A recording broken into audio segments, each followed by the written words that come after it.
Olá pessoal, bom, na nossa aula de hoje a gente vai começar falando um pouco sobre o estudo físico dos gases.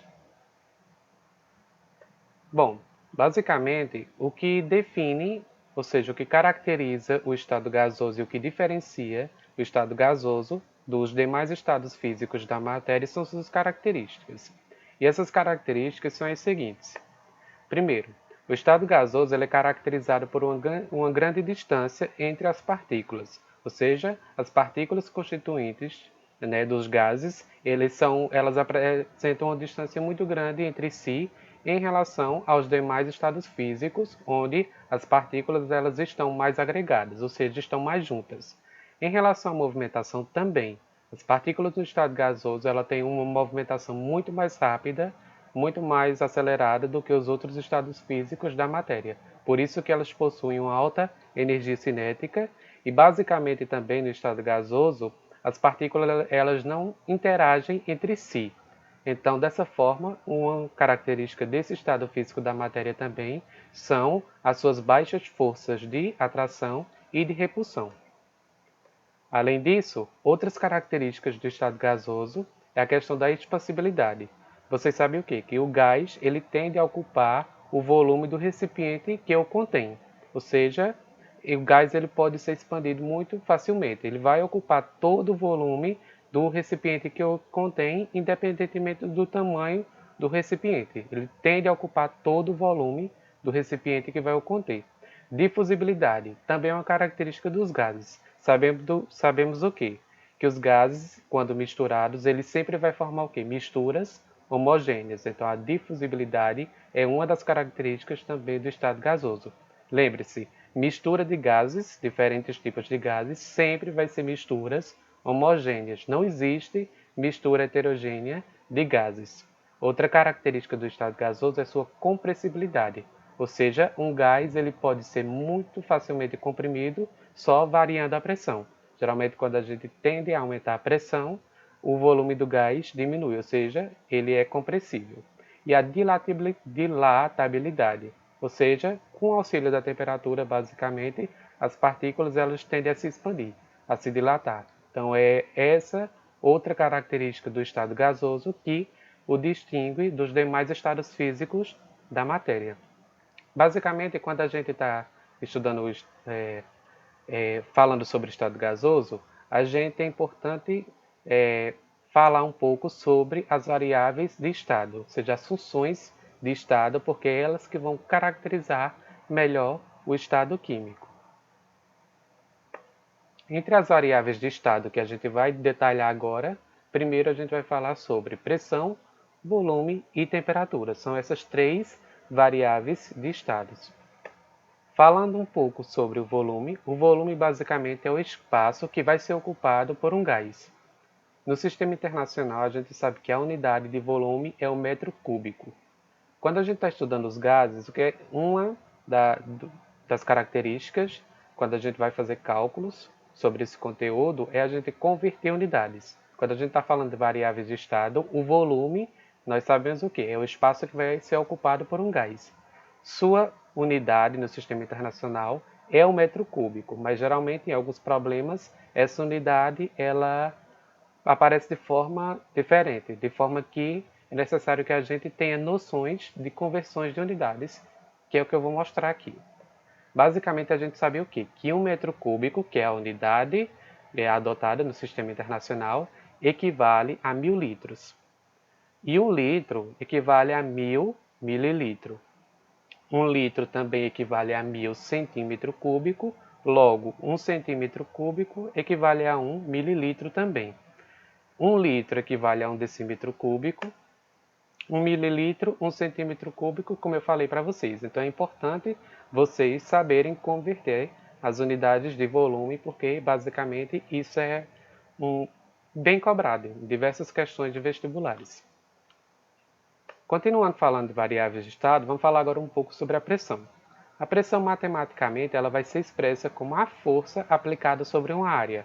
Isso através dessa equação. Você vê aí na equação que pressão é igual a força dividido pela área. No sistema internacional, a unidade de pressão é o pascal. Então, o Pascal é a unidade de pressão ou então Newton por metro quadrado. No sistema internacional, a unidade que é adotada de pressão, Pascal, ou Newton por metro quadrado.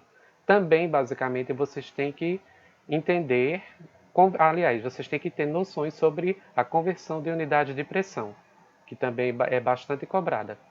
Como, por exemplo, sabemos que uma atmosfera, ou seja, um ATM, vai equivaler a 1,013 vezes 10 a quinta Pascal. Um ATM também, ele é equivalente ao quê? A 700 torr, ou então 760, aliás, torr, ou 760 milímetros de mercúrio. Tem essas relações entre essas diferentes unidades de pressão. Pressão também, um bar equivale a 0,987 atm e um bar também equivale a 10 a quinta Pascal. Então, basicamente, essas conversões de unidades, essas diferentes unidades adotadas de pressão, também vocês têm que ter em mente, porque são as mais importantes. Temos atm, temos bar, o torr, o Pascal e o milímetro de mercúrio. Continuando falando sobre pressão, vou falar um pouco sobre a pressão atmosférica. O que é a pressão atmosférica? A pressão atmosférica nada mais é, gente, do que a pressão que a massa de ar, ou seja, que a camada de ar da atmosfera exerce sobre a superfície terrestre, não é isso? Tá aí o conceito para vocês, ó. É a pressão que a camada de ar exerce sobre a superfície terrestre e também uma característica importante é que a pressão atmosférica ela vai variar com a altitude. Vocês imaginam o quê? Veja, por exemplo, no nível do mar, não é isso? A nível do mar, que a altitude é zero, altitude zero, a gente tem basicamente o quê? Toda a camada de ar, toda aquela massa de ar da atmosfera, ela vai atuar, vai exercer uma pressão sobre a superfície terrestre. Por isso que a gente diz o quê? Que ao nível do mar, que a altitude é zero, a pressão é de 1 atm, ou seja, de 1 atmosfera, porque ali é a pressão máxima. A nível do mar, com altitude zero, basicamente toda a massa de ar vai exercer uma pressão sobre a superfície terrestre. Por isso que ao nível do mar, a pressão atmosférica equivale a uma atmosfera completa, ou seja, um ATM. Varia com a altitude por quê? Veja, quanto maior a altitude, né, isso, menor vai ser a camada de ar que vai atuar sobre a superfície. Ou seja, então, quanto maior for a altitude, menor vai ser a pressão, porque menor vai ser aquela massa de ar que vai atuar sobre a superfície terrestre. Como vocês podem ver aí nessa figura, ó, veja, quando a gente tem o quê? 0 metros, a altitude ela vai o quê? Aumentando ó, de 0, 10, 20 e 30. A massa de ar que vai atuar sobre a superfície, ela também vai ser maior. Logo, a pressão também vai ser maior. Veja, altitude 0, o exemplo aí, 1 atmosfera. Quando a altitude ela vai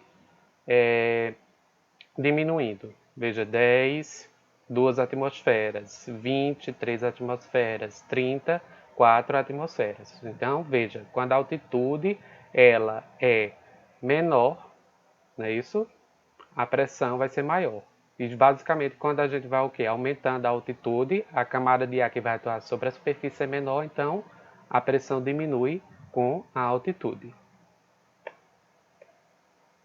Vamos falar agora sobre a relação entre o ATM e o milímetro de mercúrio.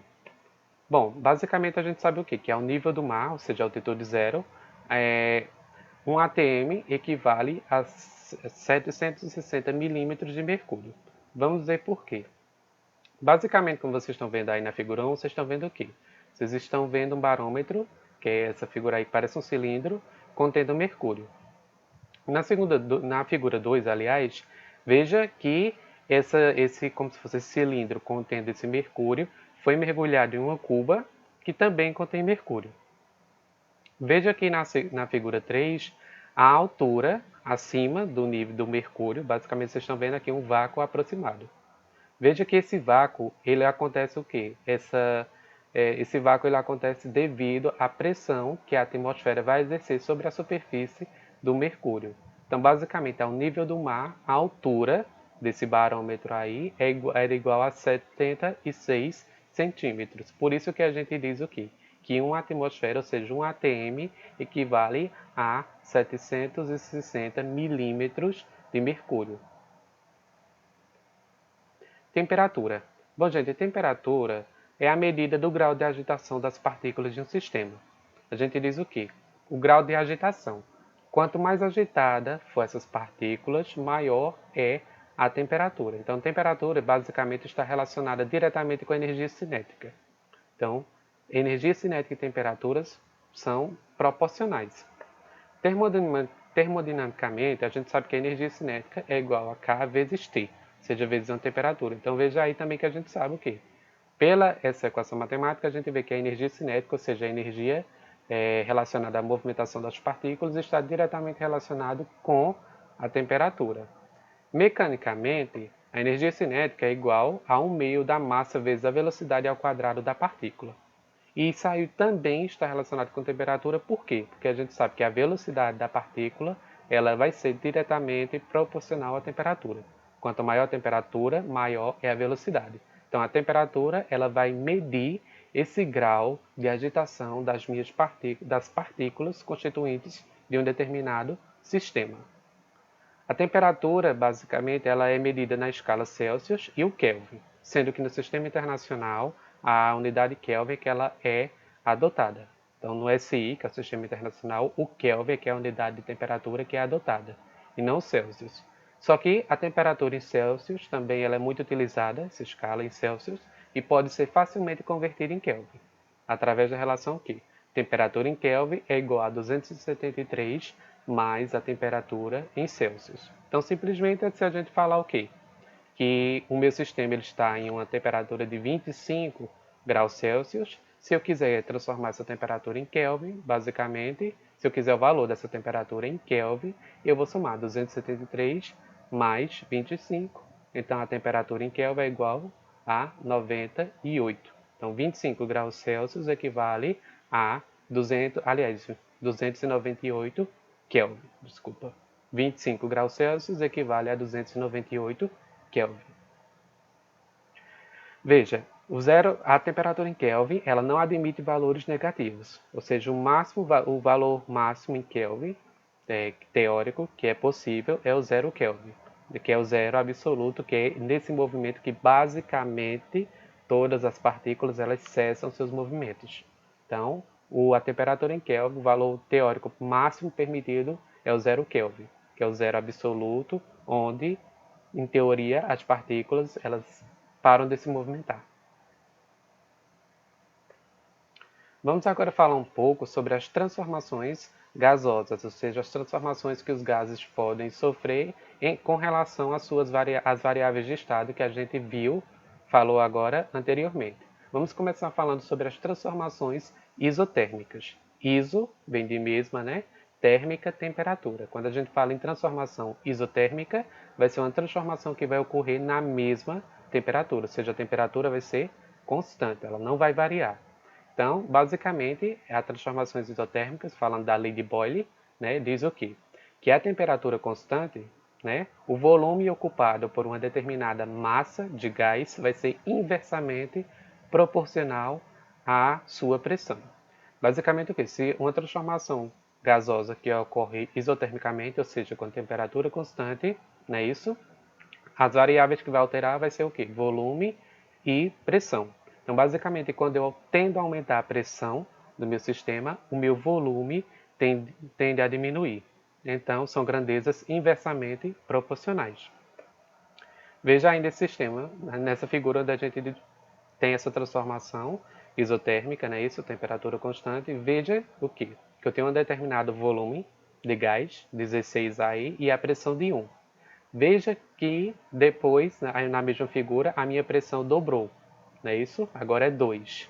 Você veja que a pressão dobrou, o volume ele tende a diminuir na mesma proporção. Então ele também diminui, cai pela metade. Então basicamente eu aumento a pressão, o meu volume diminui. Né? Isso são grandezas inversamente proporcionais. E veja aí também aqui. Ó. Agora, novamente minha pressão dobrou, de 2 foi para 4, o meu volume de 8 passou também para 4. Por quê? Porque se a pressão ela dobrou, o meu volume também vai diminuir pela metade, ou seja, são grandezas inversamente proporcionais. Pressão aumenta, volume diminui. Basicamente, olha, vocês estão vendo que graficamente aí como é representado essas curvas, aí essas que é chamadas de isotermas. Essas isotermas é o que representa a transformação isotérmica, né? Isso, a lei de Boyle, graficamente. E também graficamente a gente pode identificar que a pressão, ou seja, a pressão aumenta, o volume ele tende a diminuir. Veja nesse primeiro ponto aí, onde tem uma pressão inicial, o volume inicial, não é isso? Veja aí, ó, quando a pressão ela vai diminuindo, não é isso? A pressão vai diminuindo, P2, o meu volume vai aumentando. Então aí mostra que são grandezas inversamente proporcionais. Esse volume é inversamente proporcional à pressão. Não é isso? Quando a gente tem uma transformação isotérmica. Vamos falar agora um pouco sobre as transformações isobáricas. Iso, mesmo, não é isso? Transformações isobáricas quer dizer que ocorrem a pressão constante. Basicamente, essa é a lei de Gay-Lussac, não é isso? Que diz o quê? Que a pressão constante, o volume ocupado por uma determinada massa de gás vai ser diretamente proporcional à sua temperatura. Então, basicamente o quê? Lei de transformações isobárica, pressão constante, então vai estar dizendo o quê? Que o volume, as variáveis que vai poder ser modificada, né? Isso vai ser volume e temperatura, que vai ser alterada. Então, volume e temperatura vai ser grandezas diretamente proporcionais quando a transformação ela é isobárica. Veja aí o que, ó, pressão constante, não é isso? Tá vendo? A pressão ela não está variando. Veja que na figura aí eu tenho o quê? Um volume de 4, temperatura de 4. Veja que o que? O meu volume diminuiu, a minha temperatura também diminuiu, não é isso? Sempre na mesma proporção. Veja que a minha temperatura estava de 4, passou para 2. Então, o meu volume também era de 4, também vai passar para 2. A pressão é a mesma, porém, se a minha temperatura ela diminui, o meu volume, ou seja, a questão da dilatabilidade do sistema gasoso, ele também vai diminuir, ele tende a se contrair. Menor temperatura, o meu sistema gasoso também ele se contrai, ou seja, diminui o seu volume. Veja que graficamente ele é representado por uma reta, não é isso? Essa reta aí, porque basicamente o que? Volume e temperatura são grandezas diretamente proporcionais, quando a gente está falando de transformações com pressão constante. Então, ele tende o volume e temperatura a aumentar na mesma proporção e ou diminuir também na mesma proporção. Por isso que graficamente é representado por uma reta. Veja aí. Então, basicamente a lei de Gay-Lussac diz o quê? Que a pressão constante, o volume é diretamente proporcional à temperatura. Vamos falar agora sobre as transformações isocóricas, que também podem ser transformações isovolumétricas, né? Essas transformações isocóricas, basicamente o quê? São transformações que vão ocorrer com o volume constante, não é isso? Então, basicamente, o volume do gás vai se manter constante, então as variáveis que vão sofrer alterações é a pressão e a temperatura. Essas transformações isocóricas, né, isso a lei de Charles, diz o quê? Que quando o volume está constante, a pressão que vai ser exercida por uma determinada massa de gás é diretamente proporcional à temperatura. Então veja, se eu aumentar a pressão, a minha temperatura vai aumentar também na mesma proporção. O volume se mantém constante, porém a pressão vai ser diretamente proporcional à temperatura. Veja aí, ó, na figura também, veja que eu tenho uma determinada pressão e o volume aí do meu gás. A pressão ela aumenta, a temperatura ela também vai aumentar na mesma proporção, né? Isso, ó, aumentou de 2, temperatura também aumentou em 2. A pressão agora dobrou, 2 para 4, a minha temperatura também vai dobrar. Então, graficamente, também vai ser representado por uma reta. A transformação isocórica, né, isso, ou isovolumétrica, também vai ser representado por uma reta. Por quê? Porque pressão e temperatura, quando o volume se mantém constante, são grandezas diretamente proporcionais. Então, as transformações isocóricas, graficamente, também é representado por uma reta. Isocórica, seja volume, ou isovolumétrica também. O volume se mantém constante. Então, pressão e temperatura são grandezas diretamente proporcionais. Bom, vamos agora falar um pouco sobre a equação geral dos gases perfeito. Porque os gases têm uma equação geral, basicamente, que pode relacionar essas variáveis de estado. Veja que como a gente falou que os gases eles possuem uma alta energia cinética e basicamente não é considerado o que? A interação intermolecular, ou seja, basicamente a interação intermolecular entre esses gases é nula. Por isso que matematicamente é simples você relacionar suas variáveis de estado em relação aos outros estados físicos da matéria, que é o líquido e o sólido, onde tem a interação intermolecular ela é mais acentuada. Né? Isso, os gases, é como se as partículas se comportassem de formas mais independentes, justamente pelo seu grau de movimentação. Então, um gás, a equação geral desses gases perfeitos, ela é se dada a partir da manipulação das leis do estado gasoso, né? Isso, das transformações que a gente acabou de ver agora.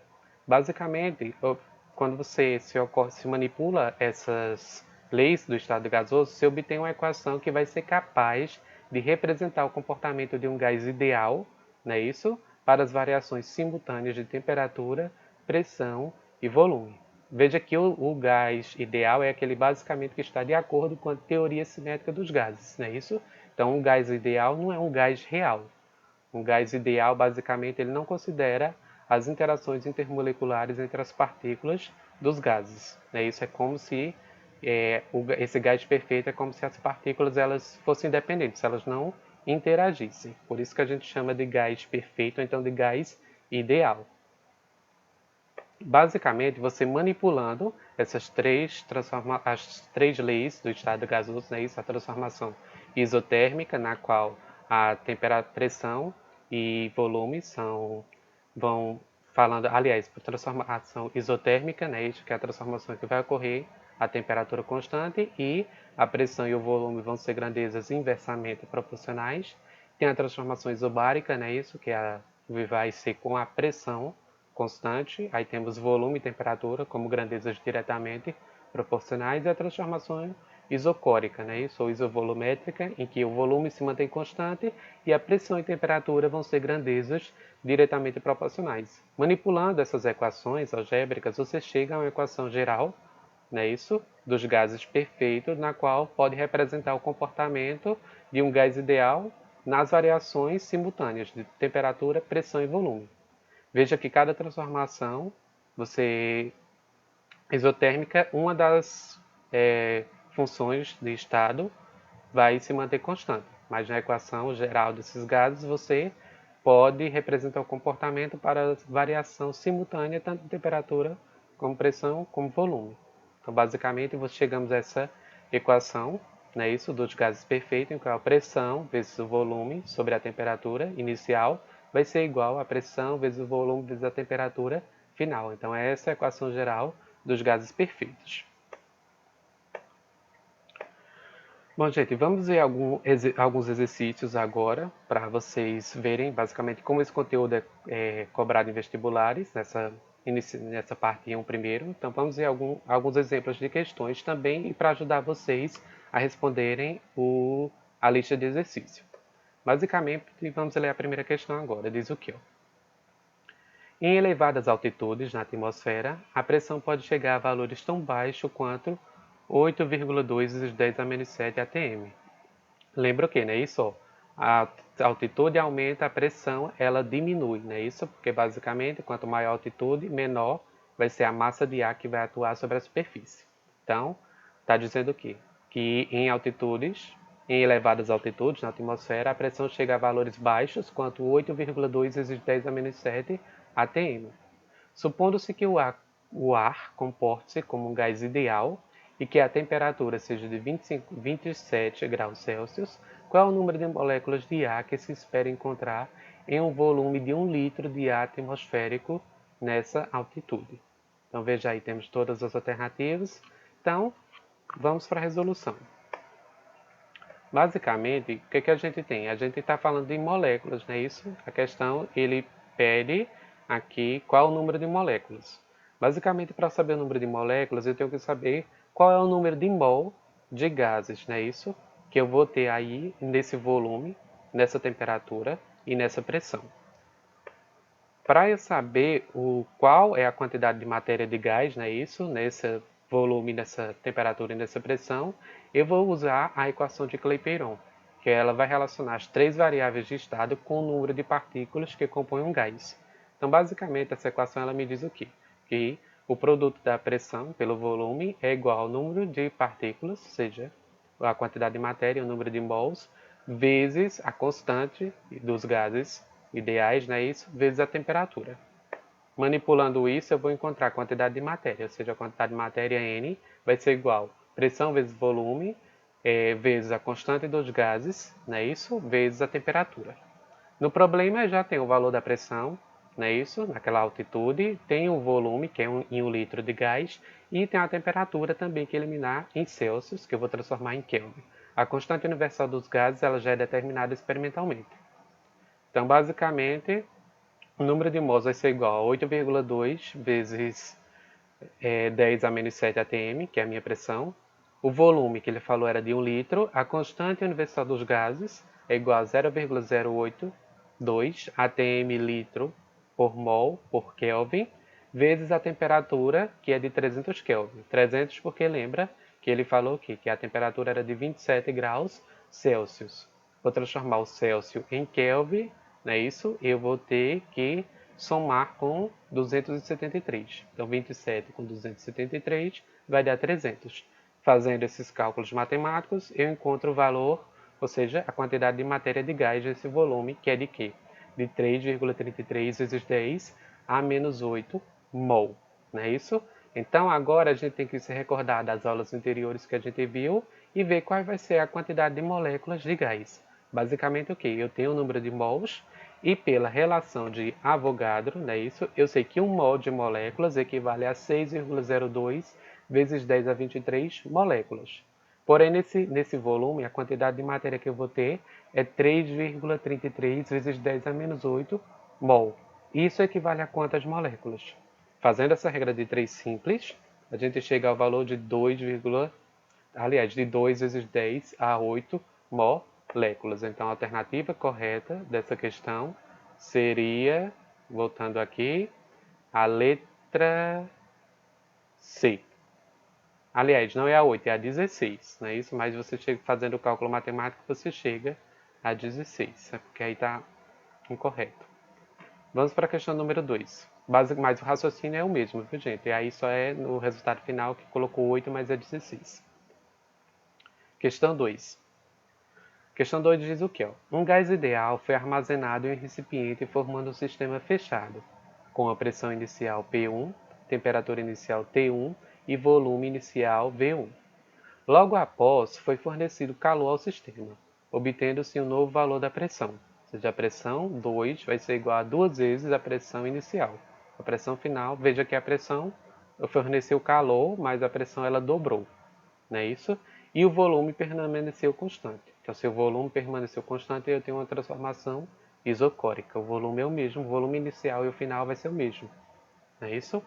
Então, com base no texto, marque a alternativa que representa a razão entre a temperatura inicial e a final, que é T1 e T2. Temos aí as alternativas, não é isso? Então, basicamente, vamos para a resolução. Trata-se de uma transformação isocórica ou isovolumétrica, né? Isso, o volume vai se manter constantes. Temperatura e pressão vão ser diretamente proporcionais. Veja no problema o quê? Que a pressão final ela é 2 vezes a pressão inicial. P2 vai ser igual a 2 vezes P1. A pressão ela dobrou. Como P e T são diretamente proporcionais, a temperatura também vai dobrar. Não é isso? Então, T2, a temperatura final, se a pressão inicial é igual à pressão final, aliás, P2 vai ser igual a 2 vezes P1, então T2 vai ser igual também 2 vezes T1, porque na transformação isovolumétrica o volume se mantém constante e pressão e temperatura vão ser grandezas diretamente proporcionais, vão ser variáveis diretamente proporcionais, não é isso? As funções de estado. Então a relação entre T1 e T2 vai ser o quê?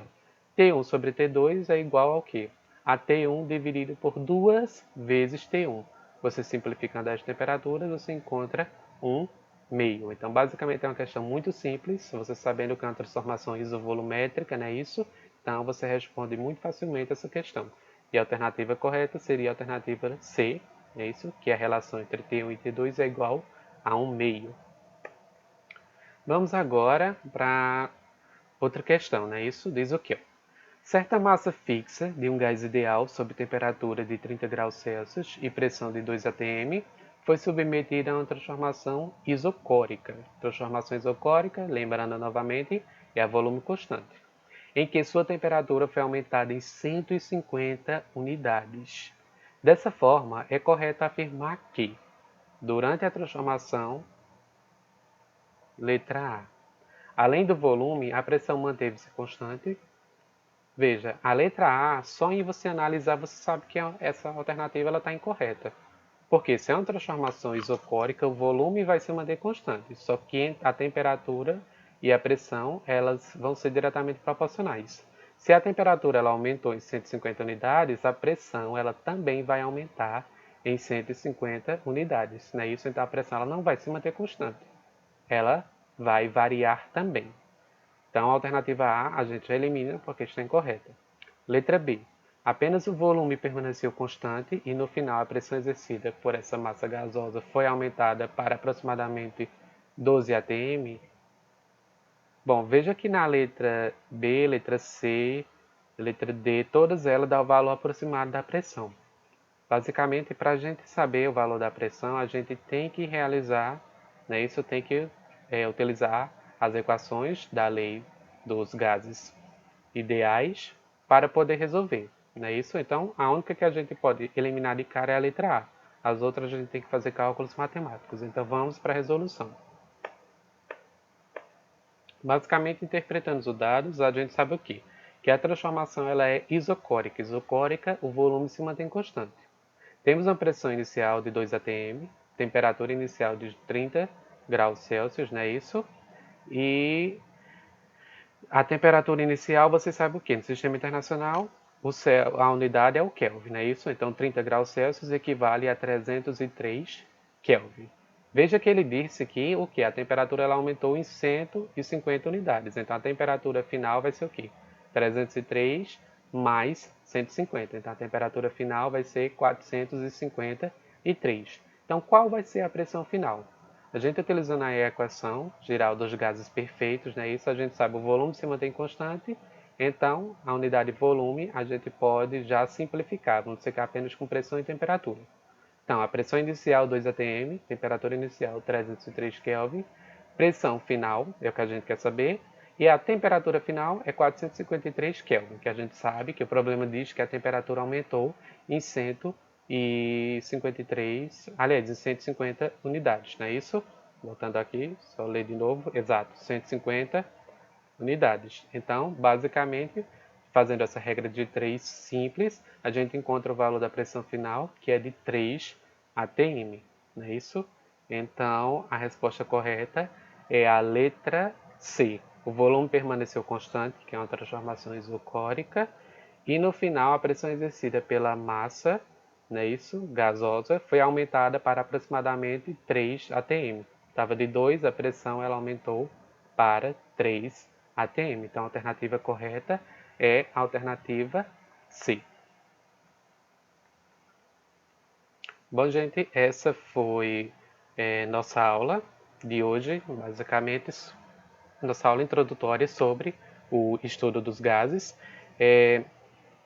Parte 1. Basicamente, na próxima aula a gente vai falar um pouco mais sobre os gases reais, falar sobre a diferença entre os gases reais e os gases ideais e também falar sobre a equação de Clapeyron também mais detalhadamente e resolver mais alguns exercícios. A aula de mais, basicamente, também vou mandar alguns exercícios para vocês, mas a aula de hoje a introdução que a gente viu hoje é suficiente para vocês responderem as questões. Então, até a próxima aula.